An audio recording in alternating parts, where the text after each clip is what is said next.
ఏడడుగుల బంధం పార్ట్ 6 రచన మీనా కుమారి గారు. సాధన ఫోన్ తీసుకొని అత్తగారికి చేయబోయింది. పంతులు గారు, ముహూర్తం టైం ఇంకా ఎంత టైం ఉంది అన్నాడు రవివర్మ. 20 నిమిషాలుంది బాబు అని చెప్పారు పంతులు గారు. రవివర్మ ఎవరికో ఫోన్ చేశాడు. 5 నిమిషాల్లోనే కవర్తో వచ్చాడు ఒక అబ్బాయి. ఎంతో అందమైన gold colour, orange colour mix ఖరీదైన శారీ తీసి ధరణికిచ్చాడు రవివర్మ. శ్రావణి అక్క చెయ్యి పట్టుకొని ఆనందంగా గబగబా కింద ఉన్న వాళ్ళ పేరెంట్స్ గదిలోకి తీసుకెళ్ళింది. చాలా ఫాస్ట్గా అక్కకి చీర కట్టుకోవడానికి సహాయం చేసింది శ్రావణి. నువ్వున్నావు కృష్ణయ్య, నాకు తెలుసు అని మనసులో అనుకుంటూ నవ్వుకుంటూ ఉంది శ్రావణి. ఏంటి శ్రావణి అన్నది ధరణికి వినపడక. బావగారు సూపర్, నీకు ఎటువంటి మనిషి భర్తగా లభించాలని నేను కోరుకున్నాను. అంతటి మంచివారు దొరికారక్క, అదృష్టవంతురాలివి అంటూ అక్క బుగ్గని ముద్దు పెట్టుకొని బయటకు తీసుకువచ్చింది శ్రావణి. సిగ్గు సంతోషంతో ఇక ఎవరు తమని విడదీయలేరు అని మనసులో ధరణి సంతోషపడిపోయింది. రవివర్మ వైపు చూడనట్టుగా చూస్తూ ముహూర్తానికి ఇంకా 5 నిమిషాలు టైం మాత్రమే ఉన్నది అన్నారు పంతులు గారు. అయితే వజ్రం పొదిగిన ప్లాటినం రింగ్స్ తీసి మార్చుకున్నారు రవివర్మ ధరణి. జరిగేదానిని అర్థం చేసుకొని తల పైకెత్తేలోకే నిశ్చితార్థ వేడుకలు కార్యక్రమం జరిగిపోయింది. కెమెరామెన్ చక్కగా వీడియో తీస్తున్నాడు. ఆనందంతో కన్నీరు వచ్చేసింది ధరణికి. అటూ ఇటూ ఉన్న తల్లిదండ్రులు ఆమె భుజాలపై చేతులు వేశారు. గీతిక నవ్వుతున్నట్లు నటిస్తూ ఉంది, కానీ మనసంతా ఒక రకమైన ఈర్ష్యతో కొట్టుకుపోతోంది. అనురాధకు చాలా చిరాకు అనిపించింది. సాధనకు ఒళ్ళు మండిపోతుంది. నిజానికి ధరణి కట్టుకున్న ఆ చీర ఇంకా బాగుంది. ఆ కార్యక్రమం అలా ఆనందంగా ముగుస్తుంది అని పెద్దలు కూడా ఊహించలేదు. పెద్ద మనసుతో నిర్ణయం తీసుకున్న రవివర్మ వైపు గర్వంగా చూశారు శ్రీనివాసరావు గారు. కళ్ళ నిండుగా నీళ్లు ఉన్న ధరణి కళ్ళల్లోకి ఒక్క క్షణం చూశాడు రవివర్మ. ఆనందరావు ఆనందంగా చూశారు ధరణి వైపు. ఇంకా చాలా గ్రాండ్గా అందరికీ విందు భోజనాలు ఏర్పాటు చేశారు. పెద్దలు, ప్రముఖులు కూడా వచ్చారు. భోజనాలకు సింహాసనాలు వంటి కుర్చీలలో కూర్చొని ఉన్న కాబోయే వధూవరులను ఆశీర్వదించారు. అందరూ కూడా మెచ్చుకున్నారు శ్రీనివాసరావు గారిని. ఇంకా లగ్నపత్రిక రాశారు పంతులు గారు. కేవలం 10 రోజుల్లోనే వచ్చింది ముహూర్తం. ఆ ముహూర్తం పర్వాలేదా అని ఆడపెళ్లి వారిని అడిగారు పంతులు గారు. మాకేం అభ్యంతరం లేదండి అని చెప్పారు శ్రీనివాసరావు గారు. అన్నీ సిద్ధంగానే ఉన్నాయి, ఇక బాధ ఎందుకు, మరి మగపెళ్ళి వాళ్ళకి అంటూ అడిగేలోపే మోహం తల్లికి ఫోన్ చేసి ఫోన్ ఇచ్చారు పంతులు గారికి. వసుంధరాదేవి గారు కూడా ఓకే చేశారు. పిల్లలు చేసే అల్లరి అంతా ఇంత కాకుండా పోయింది. అత్తయ్య చక్కగా నవ్వుతుందిగా, నీకెందుకు అంత నచ్చా అనే లోపే అనురాధ కొడుకు నోరు మూసేసింది. ఆ హడావిడిలో, ఆ సంతోషాలతో ఆ మాటలు ఎవరూ గమనించలేదు, కానీ గీతిక గమనించింది. ఏంటి బాబు అంటున్నావు అని మళ్ళీ అడిగింది. రాధా, కృష్ణ గారు కొడుకును తీసుకొని బయటకు వెళ్ళిపోయారు. దుర్గమ్మ గారు ఎంతో ఆనందపడిపోయారు. ఎక్కడ ఆ కార్యక్రమానికి అడ్డంకి వస్తుందో అని మొక్కుకున్నారు. అంతలోనే కృష్ణానదిలో స్నానం చేసి దుర్గమ్మకు దీపాలు వెలిగిస్తుంది ధరణి అని ఆ మొక్కు వెంటనే చెల్లించుకోవాలి అనుకున్నారు. దేవిక గారు కూతురు వైపు చూస్తూ ఆనందపడిపోతూ పక్కకు తిరిగి కళ్ళు తుడుచుకుంటూ ఉన్నారు. నిజమే, అత్తారింటికి వెళ్ళడం అంటే మామూలు మాటలు కాదు. ఏమీ లేకపోతేనే ఎన్నో బాధలు పడాల్సి వస్తుంది ఆడపిల్లలకు. కానీ ఈ లోపం ఉన్నప్పుడు దానిని అందరూ మంచిగా స్వీకరించారు. సాధనను, అనురాధన చూస్తుంటే ఒక రకంగా అనిపిస్తుంది ఆమె మనసుకు భయంగా. ఇక అత్తగారు ఎలా ఉంటారో అని మనసులో భయంగా అనిపించింది. అమ్మ అంటూ పిలిచింది ధరణి. ఏంటమ్మా అలా ఉన్నావు? ఏం లేదు నాన్న అంటూ పని ఉన్నట్లు లోపలికి వెళ్ళిపోయారు దేవిక గారు కళ్ళు తుడుచుకుంటూ. ఇక అనురాధపై సాధనకు పట్టు చీరలు పెట్టి తాంబూలాలు ఇచ్చారు. స్వీట్ ప్యాకెట్స్, చాక్లెట్స్, శ్రావణి ముందే కొనుక్కొచ్చిన బొమ్మలు ధరణితో ఇప్పించింది పిల్లలకు. హ్యాపీగా తీసుకున్నారు. అత్త వెళ్ళి వస్తానని చెప్పారు, పిన్ని వెళ్ళి వస్తామని చెప్పారు. పెద్దలందరికీ చెప్పి రవివర్మ కూడా వెనుతిరిగాడు. ధరణి రవివర్మ వైపే చూస్తుంది. కనీసం వెళ్ళేటప్పుడు తన వైపు చూడొచ్చు కదా అనుకుంది. అందరికీ చెప్పి వెళ్ళారు. ధరణికి ఆడపడుచు తోడి కూడలు చెప్పలేదు. అందరూ వెళ్ళిపోయాక హాల్లో కూర్చొని మాట్లాడుకుంటున్నారు. అందరూ చీర వల్ల ఎంత రసాబస అవుతుందో అని భయపడ్డాను రా శ్రీను అన్నారు దుర్గమ్మ గారు. నాకు చాలా కంగారుగా అనిపించింది అత్తయ్య గారు అన్నది దేవిక. ఆడపిల్లలు అంత గారాబం చెయ్యొద్దని మెత్తుకుంటూ ఉంటాను, అయినా వినిపించుకోవు కదా, అంత శ్రద్ధ లేకపోతే ఎలా అంటూ కోప్పడ్డారు దుర్గమ్మ గారు. అక్క వల్ల జరగలేదు ఆ పొరపాటు అన్నది శ్రావణి. ఇంతలో ఎక్కి వెనక్కి ఏడుస్తూ కూర్చుంది అక్కడ గీతిక. ఏమైందమ్మా అంటూ కంగారు పడ్డారు శ్రీనివాసరావు గారు.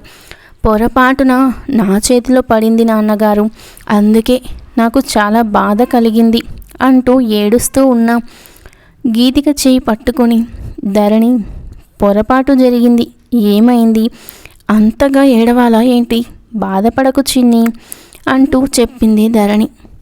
ఏదైనా జరిగి పెళ్ళి ఆగిపోతే అప్పుడు కదా అందరూ నన్ను అనేవాళ్ళే అన్నది గీతిక. అలా విపరీతంగా ఎందుకు ఆలోచిస్తున్నావు చిన్నక్క అన్నది శ్రావణి.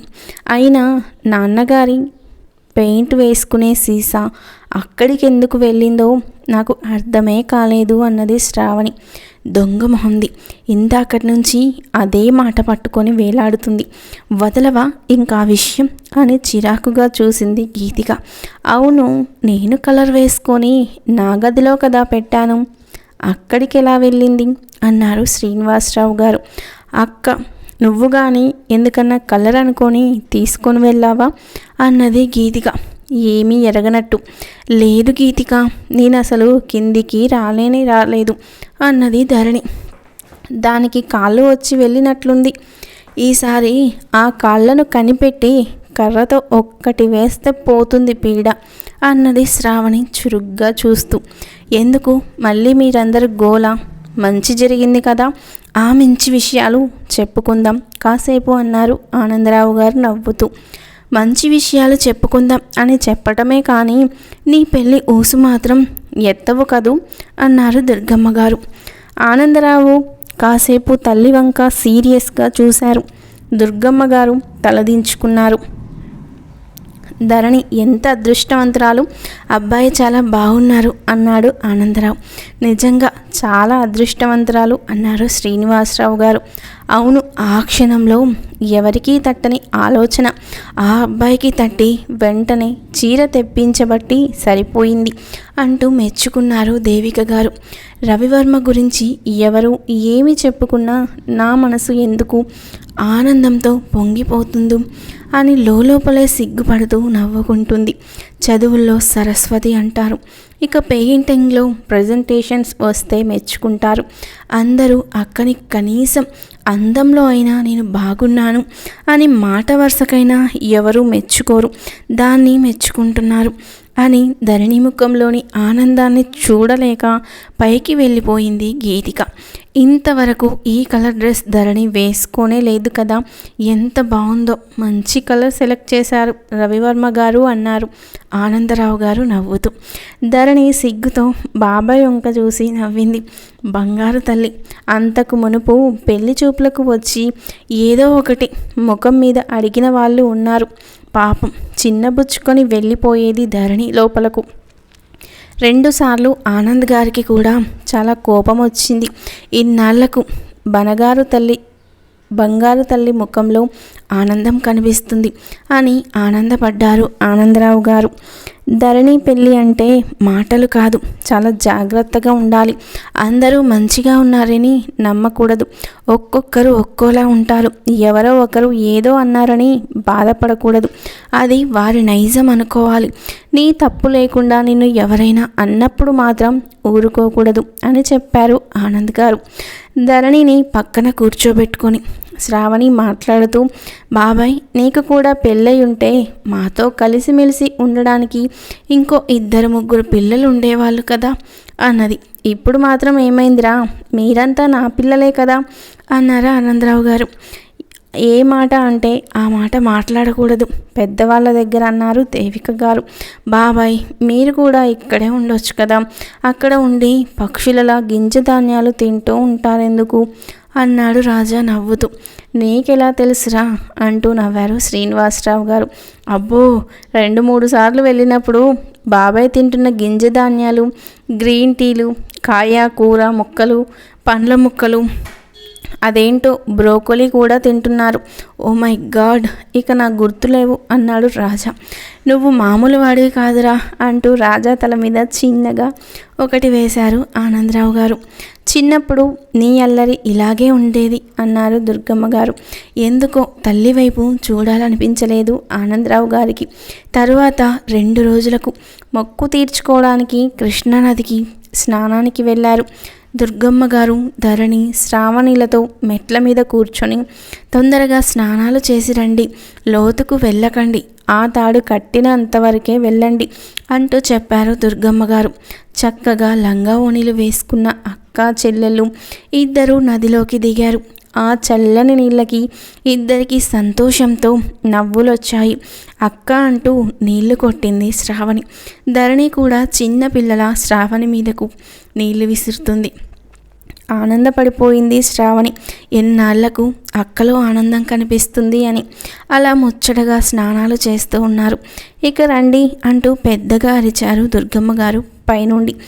ఓని చూడు ఎలా వెళ్ళిపోతుందో అంటూ నీళ్ళల్లో ముందుకు వెళుతున్న శ్రావణి చెయ్యి పట్టుకుంది ధరణి. వద్దు వెళ్ళకు అంటూ, అమ్మో నా కొత్త ఓని అంటూ ముందుకు అడుగులు వేసింది శ్రావణి.